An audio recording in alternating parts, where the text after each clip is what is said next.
باندې سپارو خدا دې علا فضل اوس هغه خدای پاک ساتلي وو ټول او په څېړن زخمیان شوي وو که نه هغه بس هغه موټر به چالېدلی وي بلکل انسان عقل دا نه منله چې دې کې به څوک دوکي پاتې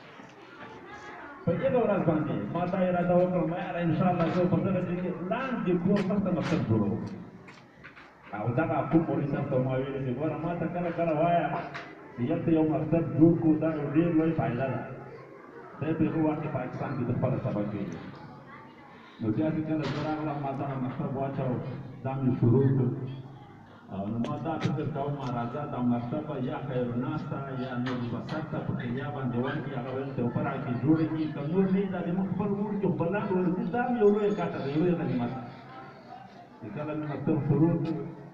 دغه لس کوټې ما تیاره کړې ما څه ویلي دا مکتب به یو چا ته ورکړو دا مسؤلیت ده جنجال ده تکلیف ده ته ما ته ویلې وینا ده ما دا ارمان کړی ده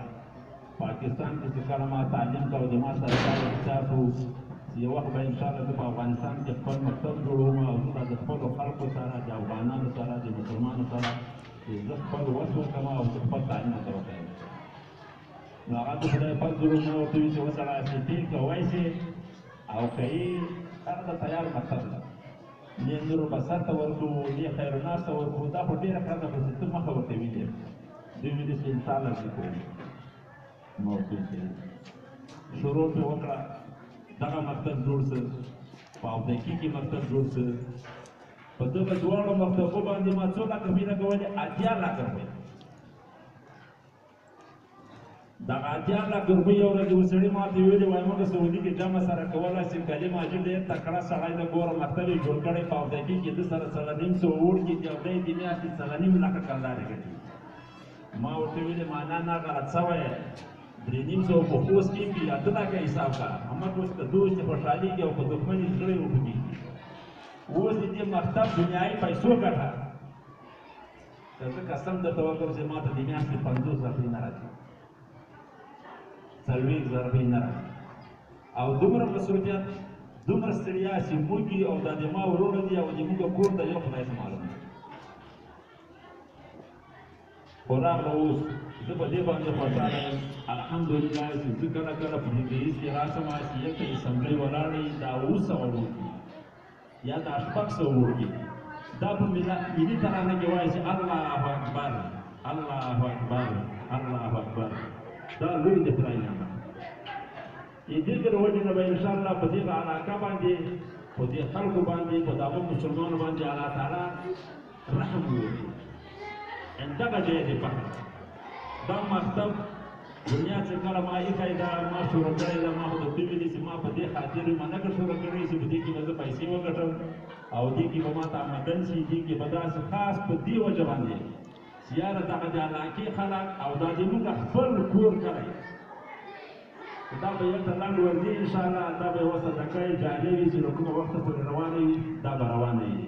نو راغله په دې کې ځکه دا موږ مور پلار دومره بېغوره یو چې 4 کاله د موږ وړکي بازار ته ته موږ دا پوښتنه نه وکړې چې په کومه لار ځې په کومه لار راځې یو نیم ساعت بې له دې خوا نه پېته راوړو یو نیم ساعت بې له پاسه پېته راوړو او بیا بې کور ته رارسول دومره بېغوري وه داسې کله په دې حقیقت باندې زه خبر شوم ما خپل پرنګوټ ورته واخیستې 2 کاله خو په هغې کې وړه راوړه یګنه بعد دغه مکتب جوړ کړو اوس راغله وزیر صاحب د خبرو نه ډېر مننه کوم وزیر صاحب تاسو د موږ سره ګزاره کوئ موږ داسې خلک یو چې موږ سره تعلیم نشته موږ مکتبونه لیدلي دي موږ ادارې لیدلي دي تاسو ګزاره راسره کوئ چې تاسو نن تعلیمونه وکړل نو دا تعلیم د دې لپاره ده چې خلکو ته اصلاح وکړئ خلکو ته کارونه وکړئ خلکو ته تجربې وکړئ او راغله موږ نیازي د دې نه مخکې نه چا مکتبونه ویلي دي دې ولاکه مور د دې غم کې استعمال ویل شي وکړل دې ولاکه فلان د دې غم کې وتاسو د دې سره ګزاره کوئ خیر ګزاره ورسره کوئ انشاءالله کراره کراره به خدای پاک دا ټولې معاملې حل کړي او انشاءالله خلک هم اخلاص لري تاسو هم خپل اخلاص کوئ د خلکو سره ګوره ماخوستن بیا د مې باوجود کله چې موږ وکړه ماخوستن لمانځلو بعد ډېر زر سمنه جما یو رکعه بچای نه سید رحمان دا په لیکلو باندې اخته دي نو چې کله زه راویښ نه بېلې جوړې دي څه وایي بې زیبې تحقل د سیرت عادت کماله صدقه او تاسو هم ډېر د دې ماخوستن وړکي په خپله لیکلو باندې اخته دي نو باید موږ تاسې دې ته ډېر هغه وکړو. دا علم دا داسې مثال لري لکه په دنیا کې دا لمر چې دا لمر نه وي دنیا نظام به نه کوي.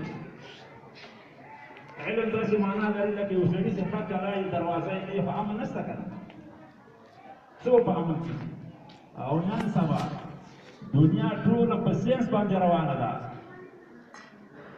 دنیا ټوله ساینس باندې رسېدلې ده. هغه لومړني وختونه نشته چې موږ تاسې کوب لرو او تورې راخیستې د انګریزانو سره به جهاد کوو. اوس نن سبا چې ساینس نه وي هغه خلک ټول ناکام دي، هغه شاته پاتې دي. نو الله تعالی دې موږ تاسو ټولو ته توفیق راکړي چې خپلو زامنو باندې کوشش وکړو او مکتبو ته یې راولېږو.